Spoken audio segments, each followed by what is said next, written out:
আসসালামু আলাইকুম, সবাই কেমন আছেন? আমি হোমমেড ডিজাইন থেকে সবাইকে শুভেচ্ছা জানাচ্ছি। আমি নতুন একটা ডিজাইন তৈরি করছি। ডিজাইনটা হলো ত্রিভুজ পাপোশ। এই পাপোশটি আমি সম্পূর্ণ সুতির কাপড় দিয়ে তৈরি করছি। তৈরি করার নিয়মটা বলে দিচ্ছি। আপনারা যে সাইজের পাপোশ তৈরি করবেন, পাপোশের ইনসাইডের কাপড়টা মাপ দিয়ে দাগ দিয়ে কেটে নেবেন। এরপর টপ সাইডে যে কাপড়গুলো দিবেন সেই কাপড়গুলো পাশে 2 ইঞ্চি রেখে লম্বা আপনাদের পরিমাণ মতো নিয়ে নেবেন।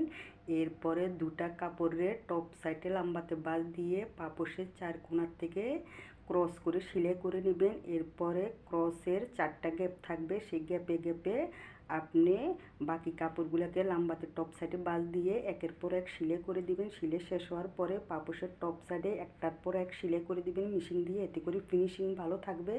এরপরে আরেকটা কাপড়ের মাঝখানে 4 কোণা করে কেটে মাঝখানে সেলাই করে দিবেন। সেলাই শেষ হওয়ার পরে চারপাশ কাপড়ের পাইপিং দিয়ে সেলাই করে নেবেন। তৈরি হয়ে গেল খুব সুন্দর একটা ত্রিভুজ পাপোশ। এই পাপোশ ব্যবহার করবেন, আপনারাও সেফ থাকবেন, রুমের পরিবেশটিও ফুটিয়ে থাকবে। আমার ভিডিওটি যদি ভালো লাগে লাইক শেয়ার করবেন। সবাই ভালো থাকবেন। আল্লাহ হাফেজ।